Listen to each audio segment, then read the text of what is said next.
taorinany adsala aotrany oatra natony Bahia de Madagascar nanolonany Angola ny alahady 13 aogositra lasa teo dia efa izotra ho an'ny Angola sady ny ekipe pirenetsika hiatrika ny miverina izay hotontosaina ny asabotsy 16 aogositra 2024 ao Luanda.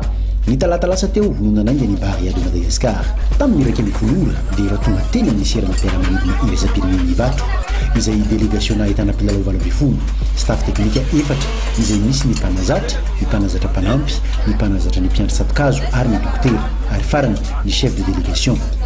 Tokony any amin'ny ora arivany no miainga ny fiara-manidina ka nanararoatra ny sakafo kely aloha ny Bahia de Madagascar ao amin'ny toerana izay efa mahazatra an'izy ireo ary izay ankafizin'izy ireo tokoa ny sakafo ao.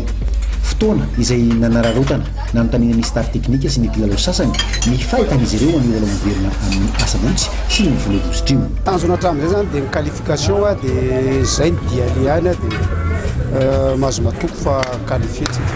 Ho anahy manokana aloha dia ho anay Zoera ekipan'ny Barea mino zay fa qualifié ary tsy maintsy hiezaka ary tsy maintsy hitady ny qualifié dia anao zay farahery any an-tanin'olona.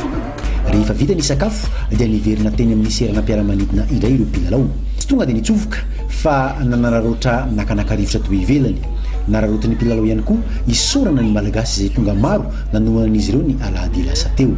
Tena fisorana sy makasitraka lehibe dia lehibe ary be dia be ho anareo tonga izay nijery baolina sy nanohana ary tena nanampy tamin'ny matsa izay natao tamin'ny lahady fa tena nanohana mihitsy nareo dia zavatra ohatr'ireny tena tadiavinay ary tena tianay dia misaotra betraka misaotra fa ezaka izay anao maximum.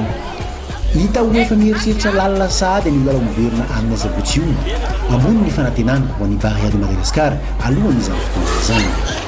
Mety amin'ny pression'ny vahoaka zany mety mahasamihafa anazy. Ny milalao tamin'olona koa hafa ihany mety an-tanàna zany. Ato farany io tsy maintsy manao maximum tsy maintsy atao izay andesitsika. Azo vokatsy amin'ny fiaina aty an-tanàna zany. Voarana ny zero rehetra rehetra zany mivono ny indesy daholo tsy amin'ny entraîneur tsy amin'ny chef de délégation.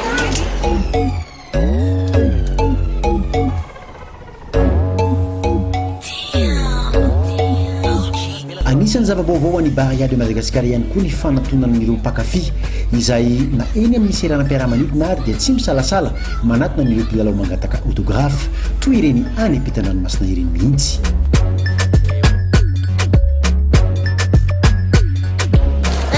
Parce que mon père il vient de Madagascar et puis en fait on habite en France et puis on a été voir un match et puis j'ai trouvé que l'équipe de Barea ils jouaient bien. Tsy nisalasala noho izany ny Bahia de Madagascar ary vao makary nampitombo ny finiavan'izy ireo izany.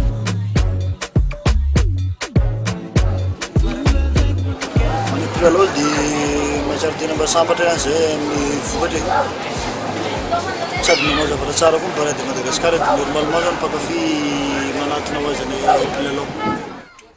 Dia roso ary ny dia betsaka ny olona nanatran'izy ireo teny an-toerana nanararoatra faramparany nakasary be ny fatokisa-tena ho an'ity Bahia Tchanina ity satria raha teo amin'ny lalao roa izay nataony tany ampitan-dranomasina dia fandraisana hatrany no azo raha ny ohatra nanolonan'ny Malawi ary roa no ohatra nanolonan'ny Mozambika.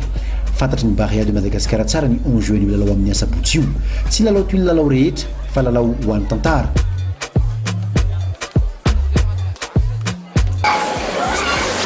Là c'est